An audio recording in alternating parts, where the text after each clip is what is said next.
नमो ओम नमो भगवते वासुदेवाय। ओम नमो भगवते वासुदेवाय। ओम नमो भगवते वासुदेवाय। ओम नमो भगवते वासुदेवाय। ओम नमो भगवते वासुदेवाय। ओम अज्ञानतिमिरान्धस्य ओम अज्ञानतिमिरान्धस्य ज्ञानाञ्जनशलाकया ज्ञानाञ्जनशलाकया चक्षुरुन्मीलितं येन चक्षुरुन्मीलितं येन तस्मै श्रीगुरुवे नमः। तस्मै तस्मै श्री गुरुवे गुरुवे नमः। नमः। नमः ओम विष्णुपादाय नमः ओम विष्णुपादाय कृष्णपृष्ठाय भूतले कृष्ण कृष्णपृष्ठाय पृष्ठाय भूतले भूतले श्रीमते नवयोगेन्द्र श्रीमते नवयोगेन्द्र गोस्वामिनिति नामिने। गोस्वामिन् इति नामिने। नमस्ते प्रभुपाद देवे नमस्ते प्रभुपाद देवे नाम संकीर्तन प्रचारिणे नाम नाम संकीर्तन संकीर्तन प्रचारिणे प्रचारणे निर्विशेष शून्यवादी निर्विशेष शून्यवादी समस्त देश तारिणे। समस्त देश तारिणे। नमः ओम विष्णुपादाय नमः नमः ओम ओम विष्णुपादाय विष्णुपादाय कृष्ण पृष्ठाय भूतले कृष्ण कृष्ण पृष्ठाय पृष्ठाय भूतले श्रीमते भक्ति वेदांत श्रीमते भक्ति वेदांत स्वामिन इति नामिने। स्वामिन् इति नामिने। नमस्ते सरस्वती देवे नमस्ते सरस्वती देवे गौरवाणी प्रचारिणे गौरवाणी गौरवाणी प्रचारिणे प्रचारणे निर्विशेष शून्यवादी निर्विशेष निर्विशेष शून्यवादी शून्यवादी पाश्चात्य देश तारिणे। पाश्चात्य पाश्चात्य देश देश तारिणे। तारणे। जय श्री कृष्ण चैतन्य जय जय श्री श्री कृष्ण कृष्ण चैतन्य चैतन्य प्रभु नित्यानंद प्रभु प्रभु नित्यानंद नित्यानंद श्री अद्वैत गदाधर श्री श्री अद्वैत अद्वैत गदाधर गदाधर श्रीवासादि गौर भक्तवृंद।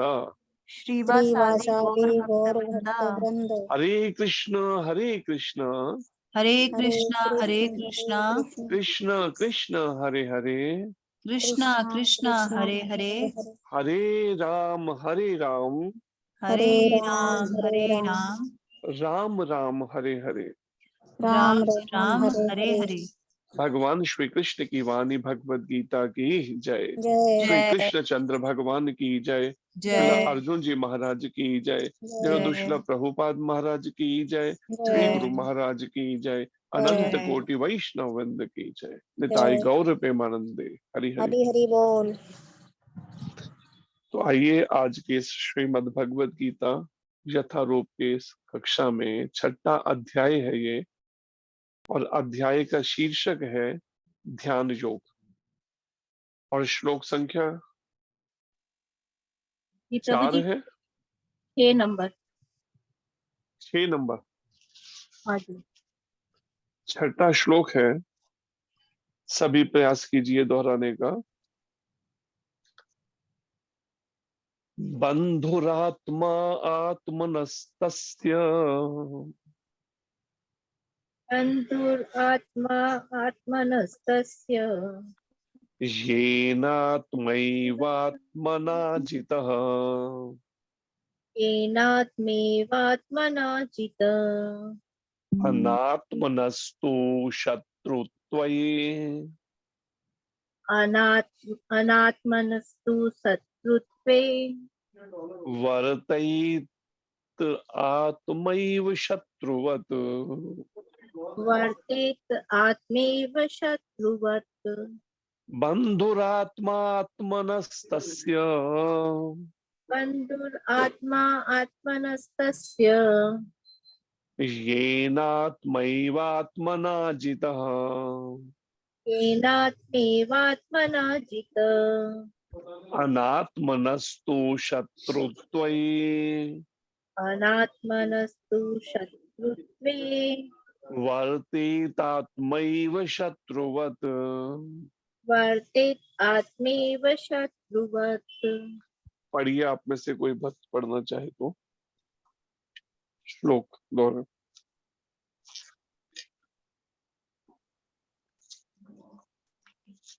बन्धुरात्मा आत्मनस्तस्य येनात्मेवात्मना जितः अनात्मनस्तु शत्रुत्वे वर्तेत आत्मेव शत्रुवत्। ठीक। हरे और कोई कृष्ण भक्त? प्रभु जी। हरे कृष्ण जी। बन्धुर आत्मा आत्मनः तस्य येन आत्मेव आत्मना जित अनात्मनस्तु शतवत् मे वर्तते आत्मा एव शतवत्। हरे कृष्ण। ठीक। हरे कृष्ण प्रभु जी, दंडवत प्रणाम। हरे कृष्ण जी।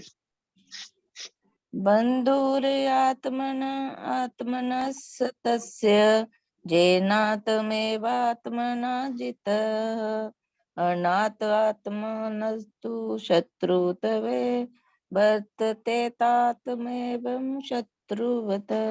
हरे कृष्ण प्रभु जी। हरे कृष्ण जी।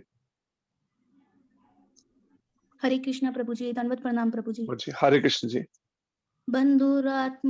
बन्धुरात्मा आत्मनस्तस्य येनात्मेव आत्मना जितः अनात्मस्तु शत्रुतवे वर्तेत आत्मेव शत्रुवत्। हरे कृष्ण प्रभु जी। हरे कृष्ण। हरे कृष्ण। अनुवाद दोहराइए। जिसने मन को जीत लिया है, जिसने मन को जीत लिया है उसके लिए मन उसके लिए मन सर्वश्रेष्ठ मित्र है। सर्वश्रेष्ठ मित्र है। किंतु जो ऐसा नहीं कर पाया, किंतु जो ऐसा नहीं कर पाया, उसके लिए मन इसके लिए मन सबसे बड़ा शत्रु बना रहेगा। सबसे बड़ा शत्रु बना रहेगा। तात्पर्य अर्चनीय वंदनीय प्रातः स्मरणीय जगदुशीला प्रभुपाद महाराज की जय। श्री गुरु महाराज की जय। तात्पर्य पढ़िए कोई भक्त। हरे कृष्णा प्रभु जी, दंडवत प्रणाम। जी हरे कृष्ण जी। तात्पर्य श्रीला प्रभुपाद जी की जय। अष्टांग योग के अभ्यास का प्रयोजन मन को वश में करना है, जिससे मानवीय लक्ष्य प्राप्त करने में वह मित्र बना रहे। मन को वश में किए बिना योग अभ्यास करना मात्र समय को नष्ट करना है। जो अपने मन को वश में नहीं कर सकता, वह सतत अपने परम शत्रु के साथ निवास करता है और इस तरह उसका जीवन तथा लक्ष्य दोनों ही नष्ट हो जाते हैं। जीव की स्वाभाविक स्थिति यह है कि वह अपने स्वामी की आज्ञा का पालन करे। अतः जब मन अविजित शत्रु बना रहता है, तब तक मनुष्य को काम, क्रोध, लोभ, मोह आदि की आज्ञाओं का पालन करना होता है। किंतु जब मन पर विजय प्राप्त हो जाती है, तो मनुष्य इच्छा अनुसार उस भगवान की आज्ञा का पालन करता है, जो सबों के हृदय में परमात्मा स्वरूप स्थित है। वास्तविक योगाभ्यास हृदय के भीतर परमात्मा से भेंट करना तथा उनकी आज्ञा का पालन करना है। और जो व्यक्ति साक्षात कृष्णा भावना अमृत स्वीकार करता है, वह भगवान की आज्ञा के प्रति स्वतः ही समर्पित हो जाता है। हरे कृष्णा प्रभु जी, दंडवत प्रणाम। थैंक यू जी। हरे कृष्ण जी। तो ये आज का श्लोक है।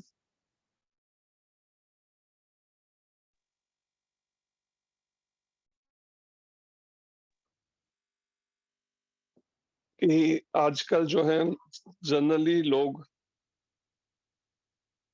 यही चाहते हैं कि हमारे बच्चे जो हैं, बच्चों से भी पूछो अगर तो आप बड़े होकर क्या बनना चाहते हैं।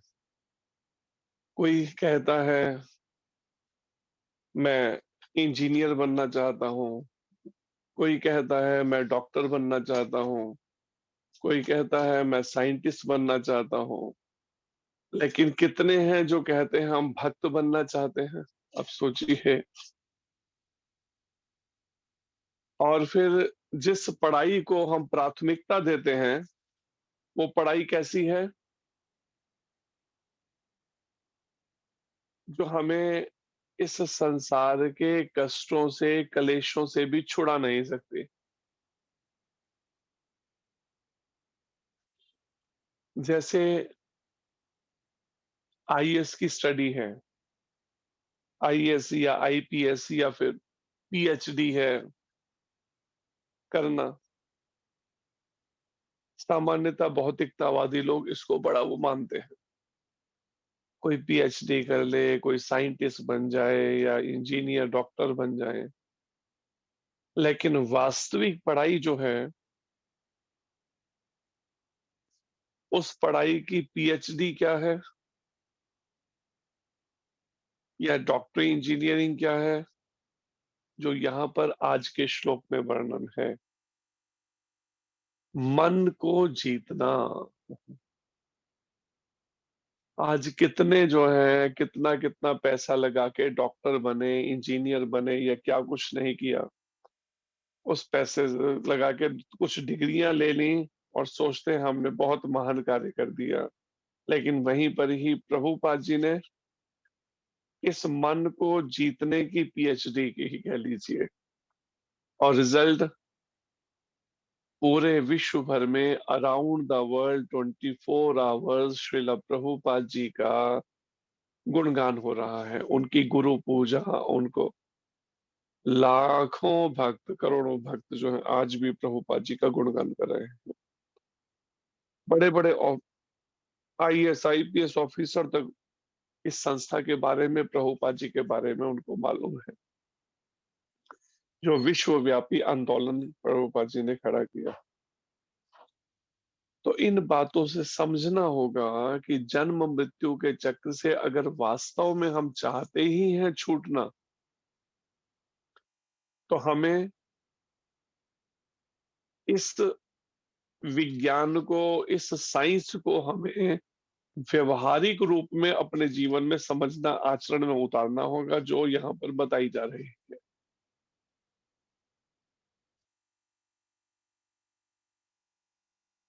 भगवान कृष्ण कहते हैं अर्जुन को, क्योंकि अर्जुन का भी मन वश में नहीं हो रहा, अर्जुन के कंट्रोल से बाहर जा रहा है। इसीलिए अर्जुन इतनी बात कह पा रहे हैं भगवान कृष्ण को, हे कृष्ण मैं आपकी आज्ञा नहीं मानूंगा। अब विचार कीजिए, जिस कुरुक्षेत्र की युद्ध भूमि में अर्जुन के रथ पर स्वयं संपूर्ण ब्रह्मांडों के स्वामी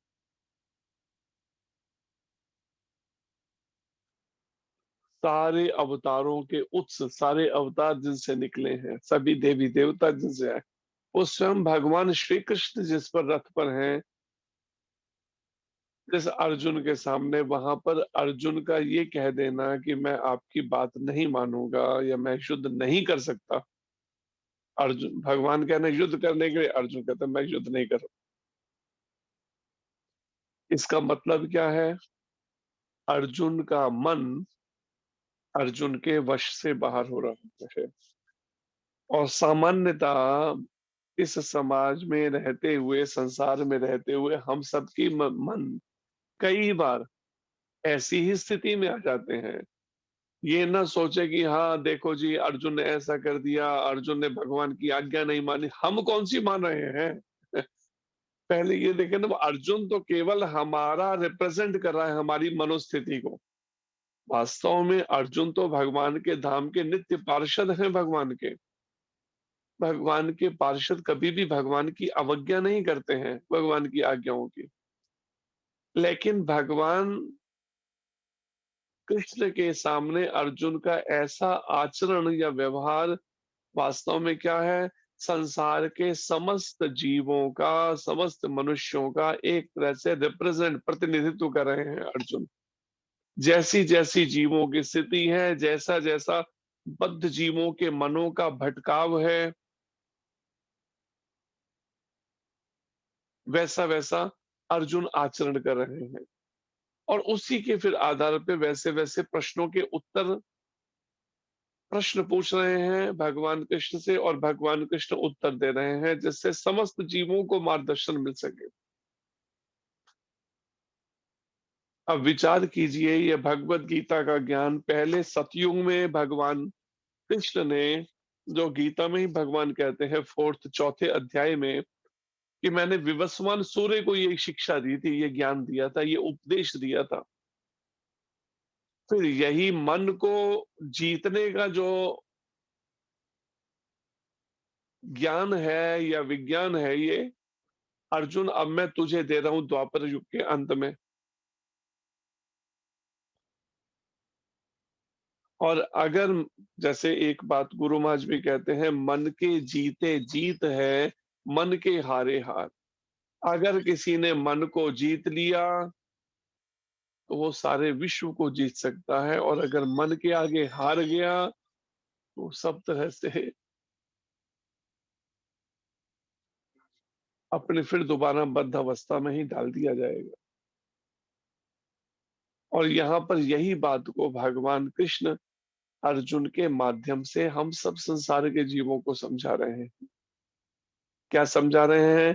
कि जिसने मन को जीत लिया है उसके लिए मन सर्वश्रेष्ठ मित्र है। अब मन को जीतने का मतलब क्या होता है? और फिर आगे भगवान कृष्ण ये भी कहते हैं कि ऐसा जो नहीं कर पाया, अर्थात जो मन को नहीं जीत पाया या मन के आगे हार गया, तो परिणाम उसके लिए मन सबसे बड़ा शत्रु बना रहेगा। सबसे बड़ा शत्रु, अर्थात तो इस मन से बढ़कर दूसरा कोई शत्रु नहीं है। अब कोई प्रश्न करे जी शत्रुता क्या क्या बिगाड़ देगा ये हमारा? क्या बिगाड़ देगा? ये समय से पहले ही इस दुनिया से जाने का वो कर देगा, कोई ना कोई ऐसी बुद्धि फेर देगा। जैसे हमने अब लास्ट उसमें भी बताया था कि संपर्क में एक परिवार था, उनकी बच्ची 25-26 साल की थी, लेकिन गई दुनिया से, शरीर छूट गया, पंखे से लटके हुए थे शरीर। परिणाम, मन को नहीं जीत पाए। डिग्रियां ले लें, उस डिग्रियों को कई बार हमने समझाने की कोशिश करते थे उसको, हमें याद है उससे जो बातें करते थे वो समझाने की, लेकिन वो परवाह ही नहीं करती थी। सुनती थी बातों को लेकिन प्रैक्टिकल नहीं करती थी। ना नाम जप करना और जैसे समझाया जाए उसको समझना नहीं। तो यहाँ पर भी जो बात इस अध्याय के माध्यम से भगवान समझा रहे, ध्यान योग, प्रभुपाद जी कहते हैं अष्टांग योग, जो 8 तरह के आसन हैं या यम नियम आसन, ध्यान, प्राणायाम है, ध्यान है, धारणा है, समाधि है, या इस तरह के जो योग पद्धति को जो अपनाते हैं, जो हिमालय पे जाके, गुफाओं में जाके, जंगलों में जाके योग करते हैं, ध्यान करते हैं, तपस्याएं करते हैं, और मकसद क्या है? सारा मकसद है इस मन को वश में करना। और मन को वश में करने के लिए कैसा कैसा साधन कर रहे हैं, विचार कीजिए। ऐसे से हठ योग करते हैं कि सोच पाना भी मुश्किल। जैसे कुंभ के मेले में महाराज जी को ने देखा, एक साधु एक ही टांग पे खड़ा हुआ है, किसी रॉड का सहारा ले रखा है और खड़ा है आगे। तो महाराज ने कहा, हमें बोला गाड़ी रोको, हमने ब्रेक लगा दी। तो महाराज पूछते हैं कि इनसे पूछो कहाँ से है इनका शरीर और ये कहाँ से? मैंने बताया मैं गुजरात से हूँ। वो कहते हैं साधु। महाराज ने कहा पूछो कब से आप ऐसे खड़े हैं? कहते 18 साल से मैं खड़ा हूँ, कभी बैठा नहीं, लेटा नहीं। सोचिए सब खड़े हुए कैसे करते होंगे, खाना भी, सब कुछ भी खड़े खड़े। 18 साल से कहते बैठे नहीं, एक टांग ऊपर उठा रखी है। ये है हठ योग। किसको किस लिए किया जा रहा है हठ योग? मन को जीतने के लिए है। आप विचार कीजिए, मन को जीतने के लिए क्या क्या करते हैं लोग। कोई सिर नीचे पैर ऊपर करके खड़ा है, कोई कुछ कर रहा है। जैसे रामदेव जी का भी है, कैसे नाक पर ओढ़ना, शरीर को करना, कुंभक, प्राणायाम, क्या क्या क्या क्या चीजें करते हैं। और उसके बाद भी मन वश में नहीं होता, फिर भी मन नाच नचा देता है। बड़े बड़े योगियों का पतन कई बार हो जाता है, बड़े बड़े ज्ञानियों का, योगियों का पतन हो जाता है। लेकिन अगर भक्त वास्तव में अगर भक्ति में ठीक से स्थित है तो पता नहीं होगा। हाँ, अगर वो भक्ति के नाम पर अगर सीरियसली साधना नहीं करा तो उसका भी पतन हो जाएगा, अगर साधक सीरियस नहीं है, गंभीर नहीं है। शास्त्र में बताए एक तरीके से गुरु साधु शास्त्र के अनुसार अगर भक्ति नहीं करेगा तो हो जाएगा, भले चोला फिर भक्ति का हो, आचरण भी चाहिए फिर उसमें। और यहाँ पर प्रभुपाद जी कहते हैं अष्टांग योग का अभ्यास का प्रयोजन है मन को वश में करना, और जिससे मानवीय लक्ष्य प्राप्त करने में वह मित्र बना रहे। जो मानवीय लक्ष्य क्या है? मानवीय लक्ष्य है जन्म मृत्यु के चक्र से मुक्ति। मानवीय लक्ष्य प्राप्त करना या मोक्ष प्राप्त करना, मुक्ति प्राप्त करने के जो कार्य है, इसमें मित्रवत बना रहे, हमारा सहयोग करे। एक मित्र जैसे दूसरे मित्र का सहयोग करता है, ये मन हमारी मदद करे, हमारा सहयोग, हमारी बात के हम जैसे चाहे वैसे साधना करे वो शास्त्र के अनुसार, अष्टांग योग ये सब। लेकिन मन को वश में किए बिना प्रभुपाद जी कहते हैं योगाभ्यास करना मात्र समय को नष्ट करना है। अब जिनका मन ही वश में नहीं है, अनेक तरह की साधनाएं कर रहे हैं, जैसे हमें मिले जो उन्होंने जीवन भर में बहुत सारे क्या क्या कर्म नहीं किए, बता रहे थे एक बार तो कोई पता नहीं दंगे हो गए, क्या कर दिया, और ये फट से हॉलीडे छुट्टी लेके वहां से गायब हो गए कहीं। तो ये क्या है? ये इस तरह से मन, ऐसे कर्मों को करने के बाद मन वश कैसे होगा? ये इस तरह का, ये तो अधर्म है। आप अपनी ड्यूटी से चकमा देके गायब हो रहे हैं और दंगे हो रहे हैं पीछे, उसको छोड़। ये तो कहीं पे वो नहीं है किस तरह का भी आचरण शास्त्र के अनुसार। परिणाम ऐसे में जब हम पहले बहुत सारे जाने अनजाने में हम अपराध, पाप कर्म, गलतियां कर दें, या इंद्रियों के द्वारा भोगों की लत पड़ जाए, आदतें पहले खुली छूट दे दें, उसके बाद में फिर चाहे ये मन को वश में, ये वश में होने वाला आसानी से। जैसे हम जब इस मार्ग पर आए तो मन बनाया कि हाँ एक बार अन्न लेने का वो किया, एकादशी निर्जला रखनी है, एक बार अन्न लेना। और एक बार अन्न लेने में इतने पक्के हो गए कि कई बार महाराज ने भी अगर कभी दूसरी बार कहा तो हमने नहीं लिया, जबकि वो ठीक नहीं था, हमें ले लेना चाहिए था गुरु की आज्ञा को करके। हम उस बात पे रहे कि नहीं हम एक बार ही अन्न लें। लेकिन फिर जब देखा अब तो मन वश में है, एक बार अन्न के अंदर बिल्कुल इधर उधर का लालच भी नहीं करता कुछ, केवल पानी पी के, तो परिणाम में एक कभी छूट दी गई होगी, दी कभी छूट कि ठीक है दूसरी बार भी ले लेते हैं। परिणाम ये हुआ अब मन को वश में करना कठिन हो गया, वो 2 या 3 बार की जो उसकी आदत को छुड़ाना मुश्किल हो गया। ऐसा उसको लत पड़ गई और अब छुड़ाना मुश्किल उसको। कितनी मेहनत करनी पड़ी उसकी उस आदत को बदलने के लिए। तो यही बात को प्रभुपाद जी भी कह रहे हैं, अगर मन जो अपने मन को वश में नहीं कर सकता वह सतत अपने परम शत्रु के साथ निवास करता है। अलग से कोई शत्रु नहीं चाहिए लाने के लिए, वो अंदर ही बैठा मन जो है, जो वश में, जिसको जो अपने मन को नहीं कर सकता, वो समझो एक तरह से अपने सबसे बड़े शत्रु के साथ निवास कर रहा है, जो क्या करेगा उसको मुक्ति पथ तो बात छोड़िए, हाँ नरकों के पथ पे जरूर ले जाएगा, ये उसको फिर 84 लाख योनियों के पतन के पथ पे ले जाएगा। लेकिन हम अपनी उन कुछ आदतों के शिकार हो जाने के कारण, अमर्यादित असंयमित इंद्रियों के कारण से, और इस मन को भी लत पड़ जाने से उन्हीं इंद्रियों को जो भोग में लगे हैं, परिणाम में अपने पतन का मार्ग प्रशस्त कर लेते हैं, पक्का कर देते हैं।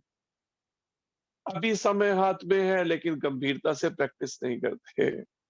जैसे गुरु महाराज सुनाते हैं एक घटना के बारे में, एक बार एक साधु कुटिया में बैठकर भजन कर रहे थे। तभी कोई व्यक्ति उनका दर्शन करने के लिए आए।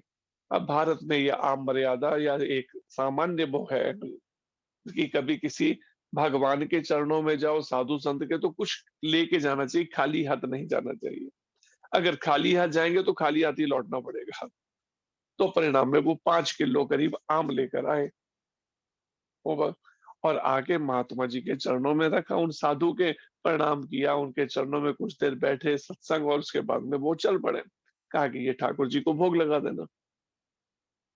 तो अब वो जब चले गए, अब वो साधु जब फिर अब जैसे पहले भजन कर रहे थे, फिर भजन करने बैठे, तो मन क्या कहता है, ऐसा करते हैं थोड़ा सा आम भोग लगा देते हैं भगवान को, प्रसादी ले लेते हैं भोग।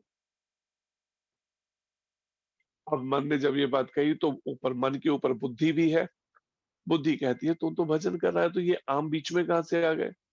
तो मन कहता है मैं कौन से कह रहा हूँ, खुद खा लेते हैं, अरे भगवान को भोग लगा देते हैं ना, तो फिर थोड़ा सा प्रसाद देंगे तो भोग लगा देते हैं भगवान के ना।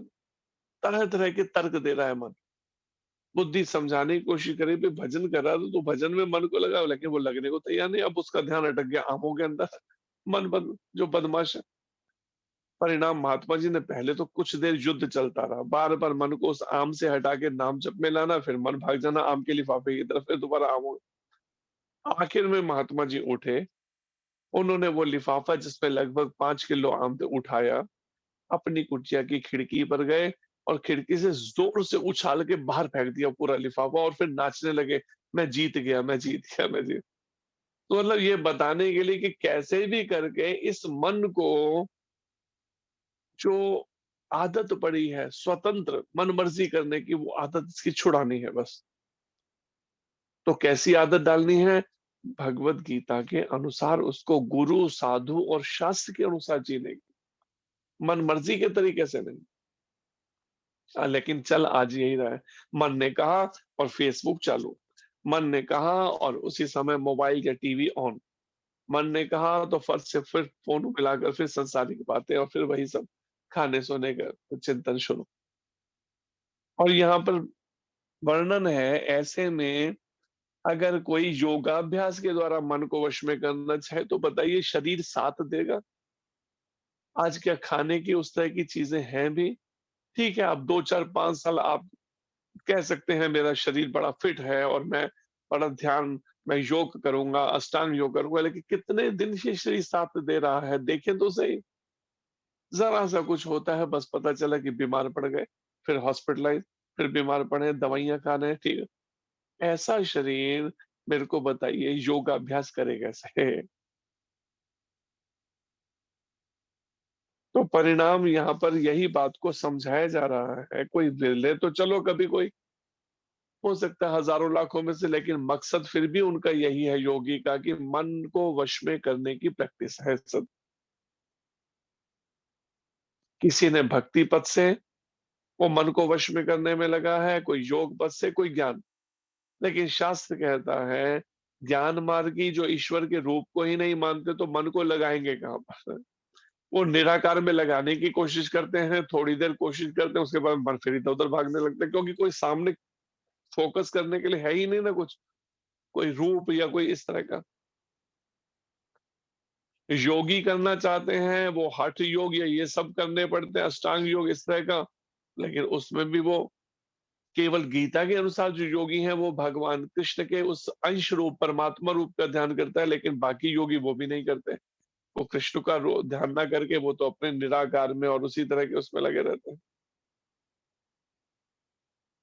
प्रभुपाद जी कहते हैं ऐसे में जो अपने मन को वश में नहीं कर सकता वह सतत अपने परम शत्रु के साथ निवास करता है, और इस तरह उसका जीवन तथा लक्ष्य दोनों ही नष्ट हो जाते हैं। और जब ऐसे मन के साथ जो स्वतंत्र है, स्वच्छंद रहना चाहता है, मन मर्जी करना चाहते हैं, जो परिणाम उसका जीवन जो है साधक का या व्यक्ति का और लक्ष्य भी दोनों ही नष्ट हो जाते हैं। जीवन भी समय से पहले शरीर जो है कुछ ना कुछ रोगों का या किसी कष्ट का या अकाल मृत्यु का शिकार हो जाएगा। जो मन के वश हो रखे हैं, केवल भोग विलास में लगे, जीवन को अपनी शक्ति को खत्म करें, और लक्ष्य भी जो है मानव जीवन का वो भी उसे मिल नहीं पाएगा फिर, अगर मन वश में नहीं है। जीव की स्वाभाविक स्थिति यह है, प्रभुपाद जी कहते हैं, कि वह अपने स्वामी की आज्ञा का पालन करे। और वो स्वामी कौन है? वो स्वामी भगवान कृष्ण है। लेकिन भगवान कृष्ण से सीधा हमारा भी संबंध नहीं है, इसलिए भगवान कृष्ण से चल रही गुरु परंपरा में जो प्रतिनिधि है भगवान कृष्ण का, उस प्रमाणिक गुरु की हमें आज्ञाओं का पालन करना होगा। इस मन को वश में तभी हो सकेगा, हम मनमर्जी से चलेंगे तो नहीं हो पाएगा। जो गुरु आज्ञा, इसलिए प्रभुपाद जी ने क्या कहा, गुरु मुख पद्मा वाक्या चिते ते करिया एक क्या आर ना करिया मन आशा। गुरु मुख से जो भी वाक्य निकले हैं उसे एक रूप होकर धारण करना है। हे मन, तूने और कोई आशा नहीं करनी। इस तरह का अभ्यास चाहिए। फिर प्रभुपाद जी कहते हैं, अतः जब तक मन अविजित शत्रु बना रहता है, अर्थात ऐसा शत्रु जिसको जीत पाना अत्यंत कठिन हो रखा है, इतना उसको पहले छूट दे दी गई, इतना आदतें बिगाड़ दी, अब वश में ही नहीं आता। महाराज जी के एक भक्त थे, वो ऐसे बंगले में 1 अरब का वो बंगला था, 100 करोड़ का। लेकिन मन उनका इतना चंचल था कि महाराज जी कितना समझाते थे, लेकिन उसके बाद भी वो एक दिन महाराज को क्या कहता है, महाराज जी मैं सुसाइड करना चाहता हूँ, आत्महत्या करना चाहता हूँ। बताओ, अरबों की संपत्ति है और सुसाइड करना चाहते हैं। 2 बड़ी-बड़ी फैक्ट्रियां थी, एक में 12,000 लेबर काम करती थी, एक में करीब 600-700 लेबर। लेकिन कहते थे मैं आत्महत्या करना चाहता हूं। क्यों? क्योंकि मन वश में अविजित शत्रु बना हुआ था। बस घर रात पूरे दिन भर केवल टीवी देखते रहते थे बस। नौकरों ने बना देना, वो खा लेना, टीवी देखते, लेटे हैं लेटे हैं लेटे हैं, पूरे दिन भर लेटे हुए बस टीवी देखे, काम कोई करना नहीं, फैक्ट्री से खाली पैसे आ जाते थे बस।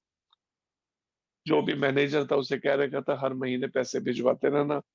फैक्ट्री पे झांकने ही जाते थे, पता चला साले ने ही खाली फैक्ट्री पूरी कागज कल तरीके से नाम चेंज करके, कहते कोई बात नहीं, दूसरी भी फैक्ट्री ले ले, वही खा ले।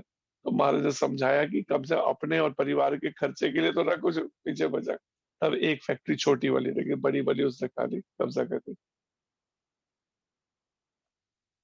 बस पूरा दिन घर पे पड़े रहना और टीवी देखते रहना। ज्यादा हो गई घूम, विदेशों में ऐसे जाते थे महाराज जी के साथ में, जैसे कोई अपने घर से निकल के कोई सब्जी लेने या घूमने फिरने थोड़ा सा जाता है, ऐसे अमेरिका जाते थे मार्च के साथ। क्योंकि पैसे का करें क्या इतना पैसा। तो परिणाम में अविजित शत्रु जब तक मन बना रहता है, तब तक मनुष्य को काम, क्रोध, लोभ, मोह आदि की आज्ञाओं का पालन करना होता है। प्रभुपाद जी कह रहे हैं, इसकी आज्ञा पालन करनी। जब आप गुरु, साधु, शास्त्र की आज्ञा नहीं मानेंगे, भगवत गीता, भगवान कृष्ण की आज्ञा, तो किसकी? काम वासना की आज्ञा मानिए, क्रोध की आज्ञा मानिए, लोभ की, मोह की, अहंकार, ईर्ष्या, द्वेष, ये सब फिर आज्ञा दे दे के नचाते रहते हैं उस जीव को। कभी काम वासना से, कभी क्रोध, कभी मोह, कभी लोभ, कभी अहंकार, कभी ईर्ष्या, कभी द्वेष। बस इसी में उसका पूरा दिन, पूरा जीवन बीतता है, इन्हीं सब बातों, इन्हीं चर्चाओं में, इसी सब ईर्ष्या द्वेष निकालने में। उसने ऐसा किया, इसने ऐसा किया, ये उसने कर दिया, ये उसने बोला, आज उसने ऐसा बोला, आज उसने बस उसी में सारा समय नष्ट हो रहा है। करनी थी कृष्ण चर्चा, लगे हैं कुछ और ही करने में। परिणाम, किंतु जब मन पर विजय प्राप्त हो जाती है, जब योग्य गुरु के मार्गदर्शन में, प्रमाणिक गुरु के, जब हम सीखते हैं किस तरह से इस मन को पर विजय प्राप्त की जाए, तो मनुष्य इच्छा अनुसार उस भगवान की आज्ञा का पालन करता है। जब वो इस तरह से मन को विजय प्राप्त करने की, जब अगर प्रमाणिक गुरु से सीख ले लेता है, तो परिणाम फिर वो इच्छा अनुसार भगवान की आज्ञा पालन करता है। कैसे? जैसे हनुमंत लाल जी, दास्य भाव में, बस उसको कोई स्वतंत्र इच्छा नहीं। चाहे उसे घर में रख दो, चाहे उसे मंदिर में रख दो, चाहे उसे जंगल में रख दो, उसके लिए सब एक बराबर है। क्यों? कहीं आसक्ति ही नहीं है। कहते हैं ना, लेना ना देना मगन रहना। ना किसी से लेना, ना किसी से देना, ना कहीं आसक्ति, ना कहीं मोह। लेकिन हम गलती क्या करते हैं, पहले हम उन भौतिक सांसारिक संबंधों के प्रति मोह बना लेते हैं, आसक्ति बना लेते हैं, और बस फिर उसी के ही सबके चिंतन चर्चाओं में बस उसी में आयु नष्ट करते रहते हैं। और जिस काम के लिए जीवन मिला वो बात ही ध्यान से निकल जाती है, भूल जाते हैं, और समय ऐसे ही कितने कितने जीवन के श्वास ऐसे ही बर्बाद कर देते हैं। आखिर में प्रभुपाद जी कहते हैं कि जो मनुष्य इच्छा अनुसार उस भगवान की आज्ञा तो मनुष्य इच्छा अनुसार उस भगवान की आज्ञा का पालन करता है जो सबों के हृदय में परमात्मा स्वरूप स्थित है। भगवान कृष्ण का एक अंश रूप परमात्मा रूप, जो जैसा भगवान विष्णु का रूप है, शंख चक्र का गदा पद्मधारी, सब जीवों के हृदय में वास करता है।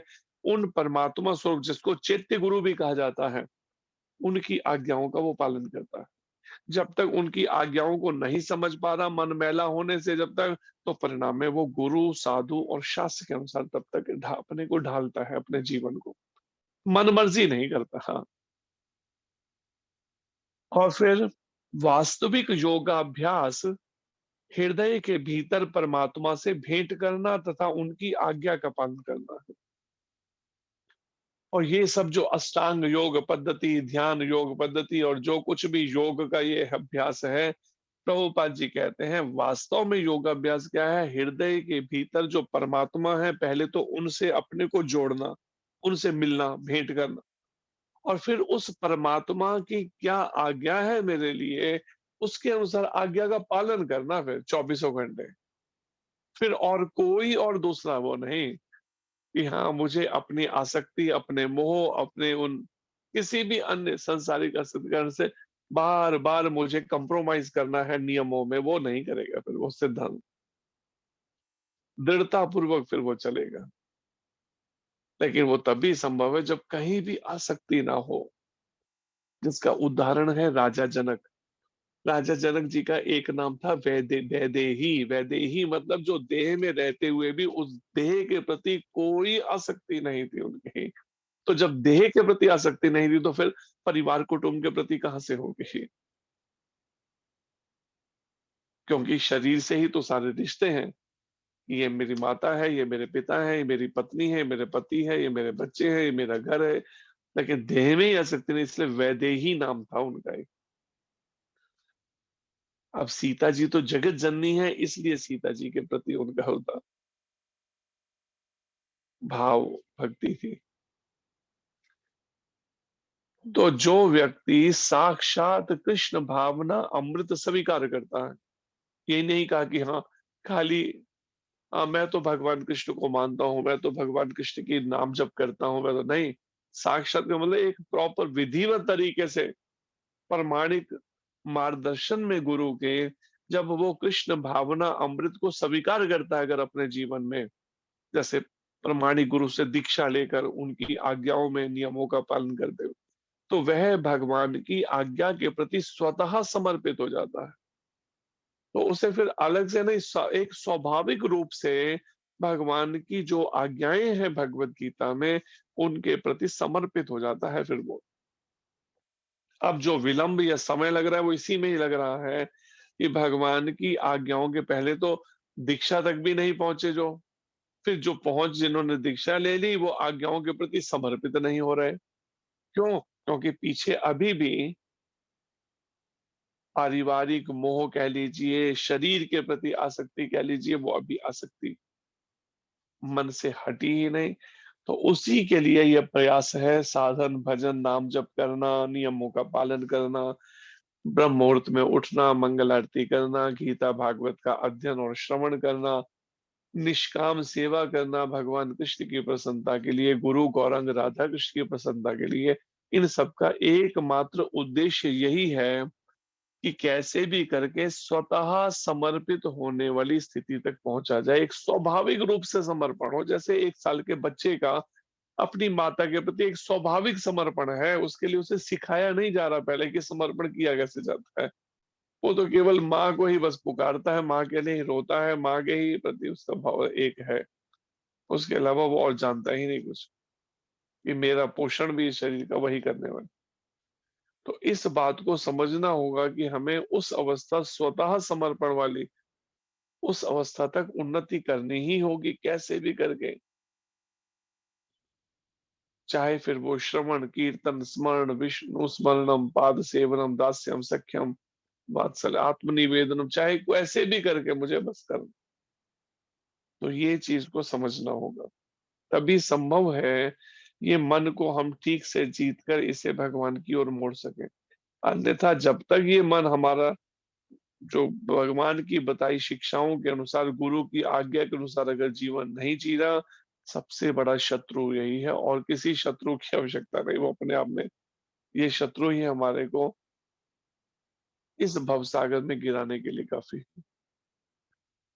इसलिए इस बात को समझना होगा, कैसे भी करके हमें कीर्तनिया सदा हरि नाम गाने सदा रुचि, निरंतर नाम जप करके निष्काम सेवा करके गुरु आज्ञा पालन करके हमें इस मन को भगवान के चरणों में लगाने का अभ्यास करना होगा, समर्पण करने का अभ्यास करना होगा कि अब मुझे स्वतंत्र कोई भी कार्य नहीं करना,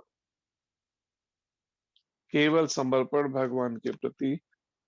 ये अभ्यास करने पर ही तभी हमारा मुक्ति पथ कह लीजिए या भक्ति पथ, भक्ति में हम ठीक से स्थित हो सकेंगे। हरे कृष्ण, धन्यवाद। कोई प्रश्न हो तो कर सकते हैं।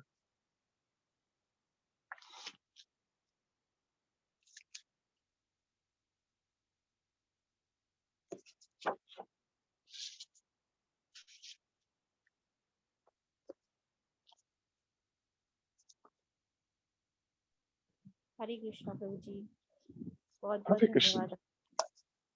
हरे कृष्ण जी।